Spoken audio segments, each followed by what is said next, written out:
রাজ্যের রাজনৈতিক পালাবদলের পর একের পর এক অতীতের বিভিন্ন অভিযোগ সামনে আসছে।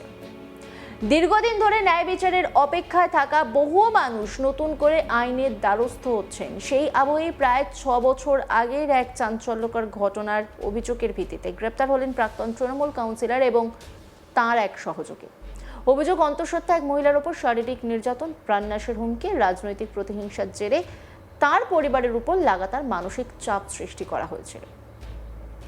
রাজ্যের তৃণমূল সরকারের পরিবর্তে বিজেপি সরকার ক্ষমতায় আসার পরই অভিযোগ দায়ের করে বিচার পাওয়ার আশায় এগিয়ে আসেন নির্যাতিতা। বেহালার 129 নম্বর ওয়ার্ডের বাসিন্দার অভিযোগ, 2020 সালে তার পরিবার বিজেপির সমর্থক হওয়ায় তাদের উপর রাজনৈতিক আক্রোশ নেমে আসে। সেই সময় তিনি অন্তঃসত্ত্বা ছিলেন।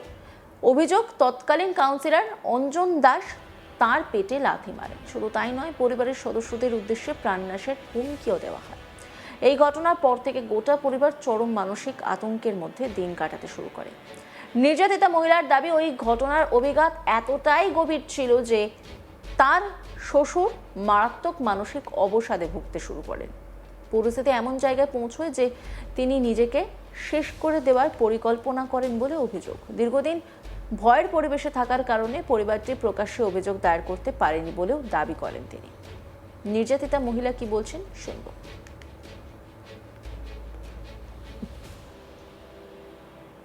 শ্বশুরমশাই 2011 সাল থেকে বিজেপির উনি কর্মী, খুবই পুরানো কর্মী।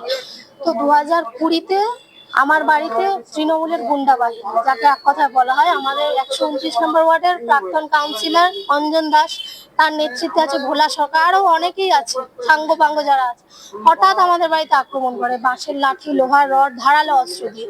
আমার শ্বশুরমশাইকে খোঁজেন, কেননা উনি 129 নম্বর ওয়ার্ডের 109 নম্বর বুথের বুথ প্রেসিডেন্ট ছিলেন। তো সামনে পেয়েই তাকে এলো পাথারি মারতে শুরু করে। তা দেখে আমার স্বামী সুশান্ত ঘোষ যখন বাঁচাতে যায়, সেম একই ভাবে মারতে শুরু করে। এই দেখে আমি, আমার অবিবাহিত ননদ, আমার বৃদ্ধ শাশুড়ি মা, আমরা যখন বাঁচাতে গেলাম, আমাদেরকে কোনো কথা না তোয়াক্কা করেই বিশ্রী ভাষা, অকথ্য ভাষায় গালিগালাজ শুরু করলো, আমাদের করলো। আমি তখন তাদের কাছে হাত জোর করে আকুতি মিনতি করছি যে আমি 8 মাসের অন্তঃসত্ত্বা, আমার কোনো কথা তোয়াক্কা না করে রীতিমতো পেটে মুখে ইয়ে দিয়ে চুলের মুঠি ধরে হেনস্থা তো করলোই, আমাকে সেই সময় হুমকি দিচ্ছে, তোকে তো মারবোই, তোকে মেরেই ফেলবো, সাথে তো পৃথিবীর আলো দেখতে দেবো না, রীতিমতো হুমকি দিয়ে এরকম। মানে দিনের পর দিন এত ফোনের পর হুমকি আসতো। আমার শ্বশুরমশাই 2018 সালে নিজের স্ট্রোক হ্যাঙ্গিং অবস্থায় আমরা উদ্ধার করেছি, কোমাতে চলে গেছিল, 1 মাস উডল্যান্ডসে ভর্তি ছিল। তাও তারা থেমে থাকেনি। 2026 সালে 26শে এপ্রিল বিজেপির শেষ যেদিন মিছিল হয়, আমার বাড়ির সামনে এসে ওই ভোলা সরকার বাড়ির সামনে এসে অকথ্য ভাষায় গালিগালাজ করছে এবং বলছে বসবাস তুলে দেবো। আমার অভিযোগ এটাই যে আমার পরিবারকে যে দিনের পর দিন হেনস্থা হতে হয়েছে। আমি একজন অন্তঃসত্ত্বা মহিলা, আমার উপর যেভাবে অত্যাচার হয়েছে, আমার বৃদ্ধ শাশুড়ি মা, ওনার স্ট্রোক হয়ে গেছে, উনিও ভর্তি ছিল হসপিটালে। আমার শ্বশুর মশাই যে হ্যাঙ্গিং অবস্থায় আমরা উদ্ধার করেছি। আমার দাবি একটাই, মাননীয় মুখ্যমন্ত্রীর কাছে আমার একটাই দাবি যে আমার পরিবারকে যেন ন্যায্য বিচার দেওয়া হয়। উনি তো গ্রেফতার হয়েছেন ইতিমধ্যে, দুজনকে গ্রেফতার।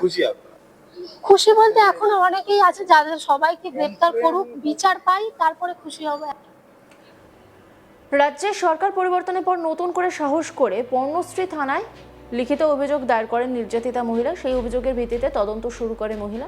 তদন্তে নেমে প্রাক্তন কাউন্সিলর অঞ্জন দাস এবং তার সহযোগী ভোলা সরকারকে গ্রেপ্তার করা হয়েছে। গ্রেপ্তারের পর অভিযুক্ত অঞ্জন দাসকে মেডিকেল পরীক্ষার জন্য নিয়ে যাওয়া হলে সেখানে উত্তেজনা ছড়িয়ে পড়ে।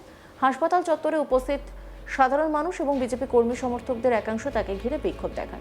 অভিযুক্তকে লক্ষ্য করে চোর চোর স্লোগানও দেওয়া হয়। পরিস্থিতি ক্রমশ উত্তপ্ত হয়ে উঠলে পুলিশ দ্রুত হস্তক্ষেপ করে এবং নিরাপত্তা বলয় তৈরি করে অভিযুক্তকে সেখান থেকে সরিয়ে নিয়ে যায়।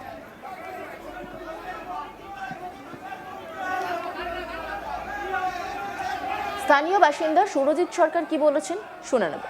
এক মহিলার উপর অত্যাচার করে, উনি ছিলেন প্রেগনেন্ট তখন 7 মাসে, তো ওনার উপরে মারা হয়। তখন তৎকালীন যে ওসি ছিলেন তাকেও যে রিপোর্ট করা হয়, কিন্তু তখন সেই টাইমে নেওয়া হয়। তো আজকে দিনে পরিবর্তন এসছে, মানুষ চেয়েছিল পরিবর্তন হয়েছে। এখন পরিবর্তনের ফলস্বরূপ ওনাদের নামে আমরা এফআইআর করেছিল, তো কোর্ট থেকে মুভ করা হয়েছে। সেই কোর্টের পরিপ্রেক্ষিতে বা সেই থানাতে যে আমরা এফআইআর করেছিলাম তার পরিপ্রেক্ষিতে ওনারা অ্যারেস্ট হয়েছে। ওনার বিরুদ্ধে মানে কি অভিযোগ? আপনি বলছিলেন একটু আগে দেখছিলাম যে বিভিন্ন জায়গায় তোলাবাজি থেকে তোলাবাজি তো এরা করছে। তোলাবাজি কি হতে পারে আমাদের আইডিয়ার বাইরে। টিএমসির লোকেরা ওটা জানে, মানে ওটা মাস্টারেট করা রয়েছে, পিএইচডি করে নিয়েছে কিভাবে কোথা থেকে তোলাবাজি করতে হয়। নাহলে এক একটা কাউন্সিলর 100, 150, 200, 300 মানে ইভেন 1300 কোটি টাকারও মালিক। কিভাবে হতে পারে আমাদের আইডিয়া নেই। 129 নম্বর ওয়ার্ডে কি রীতিমতো রাজ চালিয়েছে? একদম রীতিমতো রাজ। এই জমিটা আমার, মানে এটা আমারই, এটা কারুর বাবার ক্ষমতা নেই, ওটা নেবে অন্য। ঠিক আছে, এই পুকুরটা আমার, মানে আমারই। ওটাতে আমি যদি কালকে রাতে মাটিও বুঝিয়ে দিই, এরকম অনেক পুকুর রয়েছে যেটা ভোলা সরকার বুঝিয়েছে। ইভেন ওনার গাড়ি যেখানে থাকে সেটাকেও হাফ ডোবা হাফ পুকুর করে রেখে দিয়েছে। অন্য আরেকটা জমি সেটাকেও হাফ ডোবা ছিল, সেটাকে বুঝিয়ে নিয়েছে। এরকম ভোলা সরকার প্রচুর জমি করেছে। কি কি মর্মে অভিযোগ হয়েছে জানেন? আপাতত অভিযোগটা রয়েছে, ইভেন এই অত্যাচারেরই একখানা আছে। তো টোটাল ডিটেলসটা আমাদের কাছেও নেই। অ্যারেস্ট হয়েছে, আমরা আনন্দে এসেছি, তার সাথে রাগে। শুধু আনন্দে নয়, তার সাথে রাগেও এসেছি। শুধু আমি নয়, আমাদের সাথে আরো লোক রয়েছে। এই নিয়ে একটি রিপোর্ট তুলে ধরেছেন আমার কলিগ, দেখাবো আপনাদের। বারুইপুর এনকাউন্টারের পরে আরেকটি ঘটনা সামনে এলো এবং সাহস করে, যে ঘটনাটা শোনার পর আপনি শিউরে উঠবেন। ঘটনাটি হচ্ছে 2020 সালে একজন অন্তঃসত্ত্বা মহিলা,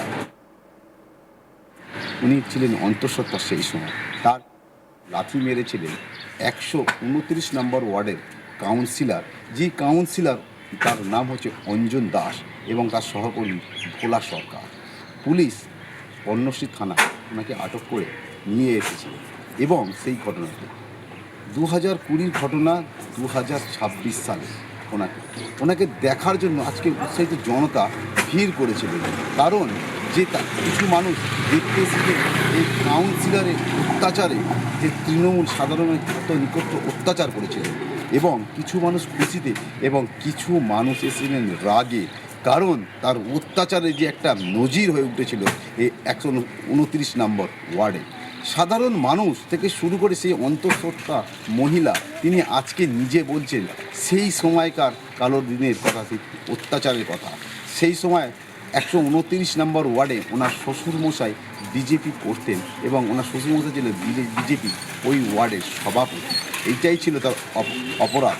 সেই অপরাধের জন্য তার বাড়িতে সেই সময় চড়াও হয়েছিলেন, এবং শুধু চড়া হয়নি, সেই অন্তঃসত্ত্বা মহিলা অত্যাচারে বাধা দেওয়াতে সেই সময় আত্মী মারা হয়েছে। এবং সেই সময় তিনি প্রশাসনের কাছে একটা লিখিত অভিযোগ করেছিলেন। হয়তো সেই সময় প্রাক্তন তৃণমূল সরকার থাকাকালীন অতটা প্রশাসনের পক্ষ থেকে পদক্ষেপ নেওয়া হয়নি।